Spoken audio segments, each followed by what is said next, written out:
in rustic cabins. Eastern red cedar can be used with great effect to make a nice outdoor type living area.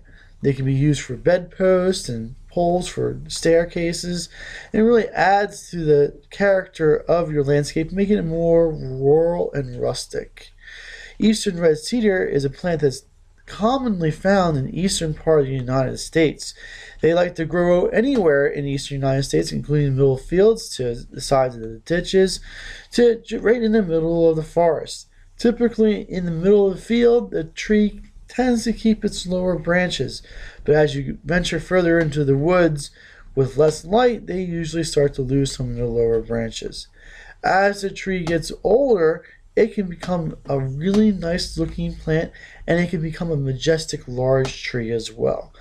The larger the tree, the more lumber you can get out of it. The eastern red cedar is a great choice for most landscapes.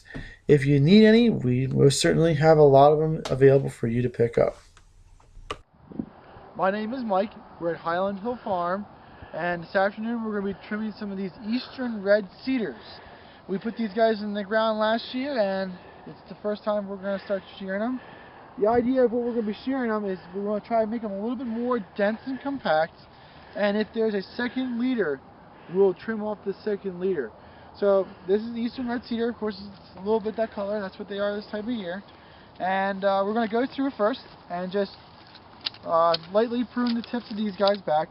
Now what this will do is that when the snow load comes, there won't be as much branching there, so you'll have less snow damage and ice damage to it.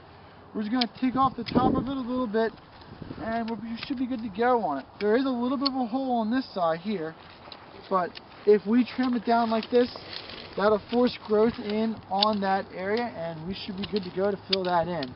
That's all that we really need to do on these guys. It's real simple, real easy. So we'll go on to the next one. Again, it's real simple, real easy. Cut off these guys a little bit. Now, this is a little annoying, so we should get rid of these weeds. But if we just trim the sides of these a little bit, that's Sweep, he's stick happy.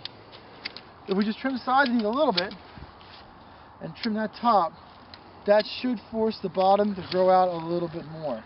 So that's a good one. Now this one here, we have a little problem. You can see right off the bat that there's two leaders to it. So we'll take our handy dandy cutters and we'll go down pretty hard. It depends on what you think of it, but I usually cut about there, and that will take care of that leader. Eventually this one will become the main without a problem, no problem whatsoever.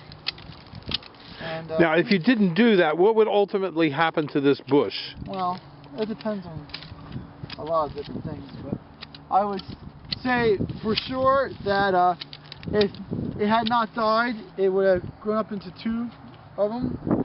And eastern red cedar is such a hardy tree that it probably would survive with a double leader on that, but we always like having single leaders, mostly because when the snow hits, we want to make sure that it's strong and structurally secure. It's not going to break and bend over. Alright, we'll do the next one. Again, there's a little weed there. I don't really like them too much, but it's okay. We're going to tip this one real lightly, and we're going to come down on the sides, and we should be good to go.